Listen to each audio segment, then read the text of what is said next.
سنیں مسئلہ ناپاک کپڑے کو واشنگ مشین میں کیسے پاک کر سکتے ہیں؟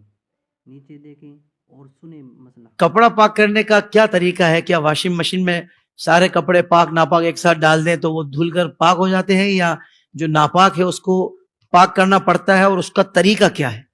دیکھیے، واشنگ مشین کے حوالے سے جو آپ نے سوال کیا کہ پاک اور ناپاک کپڑے جان بوجھ کر ڈالنا جی، یہ ناجائز اور گناہ ہے، اس لیے اچھا، کہ کسی پاک چیز کو ناپاک کرنا یہ گناہ ہوتا ہے۔ صحیح، اگر میرے علم میں ہے کہ یہ کپڑا ناپاک ہے اور پھر میں اس ناپاک کپڑے کو پاک کے ساتھ ملا کر دھو دوں گا تو ظاہر ہے کہ جو پاک ہیں وہ بھی اس کے ساتھ مل کر ناپاک ہو جائیں گے، یہ ٹھیک گناہ ہے، ہے۔ اس لیے خواتین کو ایک خیال کرنا چاہیے کہ جب وہ کپڑے دھوئیں تو جن کپڑوں پر ناپاکی نظر آ رہی ہے یا ان کے علم میں ہے کہ یہ کپڑے ناپاک ہے تو پھر انہیں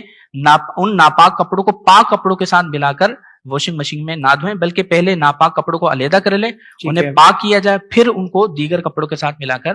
دھونا چاہیے۔ ٹھیک ہے، کپڑا پاک کرنے کا طریقہ کیا ہے؟ اس میں دو صورتیں ہوتی ہیں۔ ایک ہے کہ آپ اگر جاری پانی میں کپڑا پاک کر رہے ہیں، جیسے نل کا پانی ہے جاری پانی کے حکم میں ہے، تو اگر آپ جاری پانی میں کپڑا پاک کر رہے ہیں تو اس کا طریقہ یہ ہوتا ہے کہ آپ کپڑے کو اس پانی کے نیچے لے جائیں اور اتنی دیر تک آپ دھوتے رہیں کہ آپ کا غالب گمان یہ کہے کہ پانی ناپاکی کو لے کر جا چکا ہے۔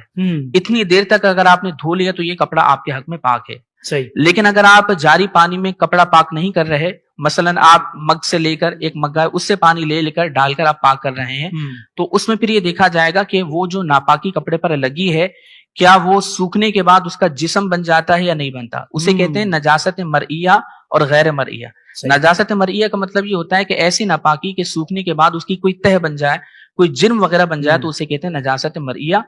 اور ایسی ناپاکی کے سوکھنے کے بعد اس کا کوئی جسم وغیرہ نہ بنے یہ غیر مرئیہ کہلاتی ہے۔ ٹھیک ہے، تو اگر نجاست مرئیہ کپڑے پر لگی ہے اور جاری پانی میں کپڑا پاک نہیں کر رہے تو اس کا طریقہ یہ ہوتا ہے کہ بس آپ کپڑے کو اتنا دھوئیں کہ وہ پانی اس نجاست کے عین کو ہٹا دے، وہ جو عین نجاست ہے اس کو زائل کر دے صحیح، اور ساتھ ساتھ اس کا اثر بھی ختم ہو جائے، ٹھیک، تو یہ کپڑا پاک ہو جائے گا۔ صحیح، ہاں، اگر اثر زائل کرنے میں جیسے صابن وغیرہ استعمال کرنا پڑے گا، ناپاکی اپنے مقام سے ہٹ چکی ہے لیکن اس کا نشان ابھی باقی ہے، تو اگر نشان زائل کرنے میں اگر صرف یا صابن وغیرہ استعمال کرنے کی ضرورت پڑے گی تو فقہا فرماتے ہیں کہ پھر یہ نشان معاف ہے، اس میں اس شخص کو اس کا مکلف نہیں کیا جائے۔ صحیح، دوسری صورت یہ کہ نجاست غیر مرئیہ لگی جس کا سوکھنے کے بعد کوئی جسم وغیرہ نہیں بنتا، اس کا حکم یہ ہوتا ہے کہ اگر وہ جاری پانی میں پاک نہیں کر رہے تو اسے 3 مرتبہ دھونا،